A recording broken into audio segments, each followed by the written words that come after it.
Hey, my Legion, how y'all doing today? Back with a movie review, and this one's really different.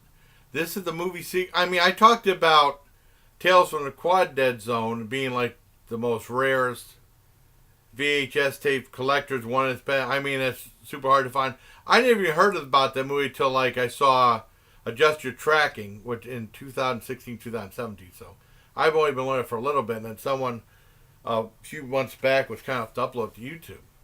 Now, this movie is one that is a sequel that I've been waiting over 30 years to see. And then, I've been checking YouTube. I checked Amazon Prime, not Amazon Prime. I think, looked on Amazon, they have like these used VHS copies for like $30. I didn't want to pay that much. And then how do you know? I don't even know if the VCR. I still have two VCRs. I haven't used my VCR since 2012 or early 2013. I don't even know how well they work. So I didn't want to invest in that. And it's called Devil Bat's Daughter. And it's a sequel to The Devil Bat, made in 1940. Now, I watched it. I started watching it yesterday. And I finished watching it today. Well, yesterday was Saturday, and then I finished watching the last 10 minutes on Easter. Now, and I made sure to watch the first one. The first one's easy to find everywhere. I watched that just to get the gist of both movies. And I have a story about the original one and my rating on that one, too. Now, I'm going to talk about the original, and then I'll talk about this, how I found out about the sequel, the story leading up to it, and my review of the sequel. The first one, way back when things were still a lot of fun, they had like a really cool lineup on PBS Sunday mornings. They had sneak previews. Now this wasn't Siskel and Ebert this time. This is when they left to do At the Movies. This was Jeffrey Lyons and Michael Medved. They replaced Siskel and Ebert on sneak previews. And then after that, they had Ernie Kovacs on. I think that was 10:30 for that, or 11 o'clock. I can't remember. And then Ernie Kovacs was on for a half hour, an hour. Ernie Kovacs was on, and at 12 o'clock was Matinee at the Bijou, which was a really neat show. That was on for it was a long show. I'm surprised they kept on. It was like 2 hours long, I think, or 2.5 hours long. And they had the guy introducing what we're going to see, and then they have like a newsreel, cartoon, movie serial, then the movie. I think it was 2 hours long, I think. And the movies are usually pretty short to fit in that thing, and they usually never had horror films on there. I think the only horror film they had on was The Devil Bat with Bela Lugosi. And Bela Lugosi did a lot of the Poverty Row films when he wasn't doing the bigger budget films. And it was from PRC. And there was other companies from Poverty Row like Monogram, Grand National, Cameo. Cameo, he did Murder by Television in that one. And he did a whole bunch of other low budget movies. And then he ended up passing away whenever during Plane 9 from Outer Space, which was a low budget movie, but compared to some of these other ones, it was a somewhat decent budget. But this movie concerns this one doctor who works at for a cosmetics firm, and then he gets upset that the cosmetics firm made all this money. I think he sold something to this cosmetics firm and he just asked for money up front, so he got like $10,000 where they made millions on it. And he didn't want to take a percentage. And then he ended up finding a way to grow these bats. They're usually about pretty small, up to about like this size, or like size of like a hawk or a buzzard or something like that. And they go, and then he has this cologne that bats, when he does it through electricity, he's like a mad scientist. And then they grow to be huge bats, and he makes this cologne, and the bats are supposed to hate it. And then they attack anyone who's wearing it. And then before, he gives the cologne to someone, he said, make sure you put it on the tender parts of your neck right here. And I said, okay, there's a new thing I'm working on. I said, oh, that sounds really good. And then the guy's leaving to go, good night, doctor. And he goes, goodbye, Tom. Like, he knows they're going to die. And it's a fun, really fun, very entertaining movie, mad scientist movie that I loved.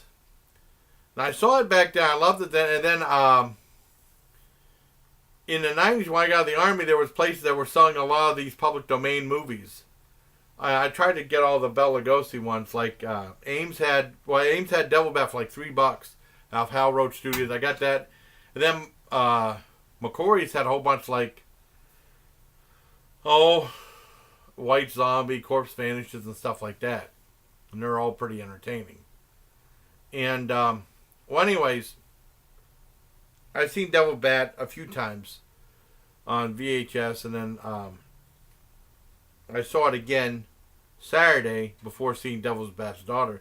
Now, I found out about Devil's Bat's Daughter back when I was in the Army in Fort Gordon, Georgia in '88. What happened, I bought this book, bought a movie review book. It wasn't Leonard Maltin, but it looked like Leonard Maltin's book. It was heavy, and it was pretty, had a lot of stuff. I usually would check out the horror films. I saw Devil's Bat and Devil's Bat's Daughter. So there's a sequel to that. I would love to see it. And as luck would have it, or unluck, whenever, I wasn't able to find it anywhere. And I thought it was public domain, so it'd be easy to find. Nope. And then I did see it once. When I was home from Germany, about ready to go to Fort Bragg. Aw. Okay. Let me see. When I got home from from the Army, before going to Fort Bragg, I remember my grandmother, I think we had Greenville or the Meadville Mall or something like that. And you have to buy a good pair of running shoes, right?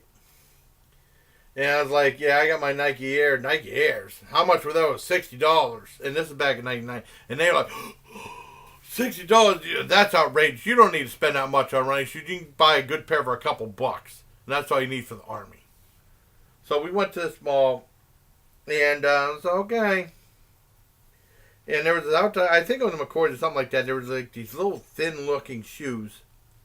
My size, so like these thin looking sneakers or whatever. And they were like $3. Now above that they had some videotapes. I looked at them and they had Devil's Bat's Daughter. Now I was going to get it, but I know my grandma said, "You got enough tape, don't buy that, don't buy that." So I said, I don't feel like dealing with her, because she was very difficult. So I didn't buy it. And I regret it because I could never find it on DVD. It was on video from Video Gems of all people. I thought Video Gems pretty much did like the Kung Fu movies and a few horror films. But I didn't know Video Gems did that one. Well, anyways, with those shoes she bought me, remember going to Fort Bragg, using the Nike Airs, and then I said, well, I'll use these shoes my grandmother got me. Or maybe that was during Christmas. No, I can't remember that. It was either sometime September. I can't remember. I remember putting those on one time during PT and running 2 miles. They hurt my feet so bad, so that's it. I ain't wearing those again. I'm just going to use those to walk around, when I'm in my civilian clothes. So I would walk around, like 2 or 3 weeks later, I stepped in a mud puddle and filled up with water. After only like 3 weeks, I wore a hole through them. They were that cheaply made. And it's like I had to wear wet shoes. And when I got back to the barracks, I threw them away. I went back to my Nike Airs. So that's the story about that. Well, anyways, I've been looking for that tape forever. And then when I finally got internet, I look on YouTube for Devil, but nowhere near. There's like a trailer for it, like a scene or two from it, and that's about it on YouTube. Went on Amazon Prime, not able to find it ever. I kept looking. I was going to ask Greg Ropp about it, but I ended up not doing it. And I finally found it. Someone uploaded it about a month ago on YouTube. And I saw it, and I was horribly disappointed with it. Not one fact in that movie was true from the other one. I thought it'd be like the daughter would take over the mad scientist reigns from the father, And not the case. And then they said he was killed by well, I don't want to give anything away, but they said, well, he's killed. He's no longer in the sequel. And all the facts in it are wrong. I mean, completely wrong. Completely changes the whole first movie. So this one revolves on this girl that's the daughter of the doctor who's passed, who's no longer there. And she takes a train to where he lives, and the location's wrong, too. I think it was Heathville in this one. This one's like Worley or some crazy like that. I can't remember. She goes there, and then she said she wants to go to Carruthers' place. I think that's what the name, his big man. And they said, that guy's dead. And then she's like freaking out. Said, who's living there? No one.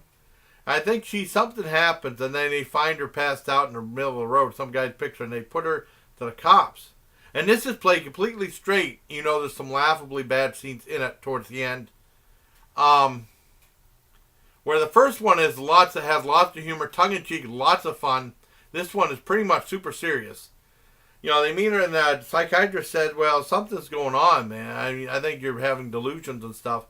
And it turns out that he's married to this one woman, that he's the one who married for money, and his mistress wants her to get a divorce and stuff like that. So he ends up framing her for his wife's murder, and it's really lame. I mean, it might seem interesting, maybe the way I'm describing it, but it's really lame. I only give it a little more credit because the acting is somewhat decent. But there's a scene where, like, this guy is talking, her son comes home, the mother's son comes home from the army and stuff like that, and the guy's talking, and then he moves, and lays down, and then he falls asleep in like 30 seconds and has a dream. No way. I mean, it's that bad. It's super serious. And a complete disappointment. Maybe it was a good thing I didn't bother to spend my money on this movie. Cause I remember finding out there was another thing from Bowery Boys. Leo Gorsh had a movie called Little Tough Guys, and I hated that thing. I remember buying it for like $2-3, and there's occasionally you buy the low budget movie, and then they're no longer no good. On VHS at a bargain bin for a couple bucks, and then you only watch them the one time. You never watch them again. I only watched Little Tough Guys once. Maybe I should have watched it a second time, but I don't feel like it. It might be on. It's probably on YouTube now. This is back in the '90s, but I mean, I only give Devil's Bat's Daughter a 2 out of 10. Now, if it wasn't a sequel, if it was a standalone movie, maybe a 3 or 3.25 out of 10. Because the last 2 minutes is hilariously horrible. But I mean, it's not enough to make up for it. It's just a very average film, and I wonder it's like released 6 years after the first Devil's Bat in 1946. And I wonder why it was so tough to find it. Now I was talking to my buddy John about it, and he said, "Well, that's probably why it's tough to find it, because it sucked." So I hope you liked this video. I gotta send a link to him because he likes the rare movies too. Cause I sent him a link to Tales from Quadra Zone. That movie sucks too, but it's more entertaining than this.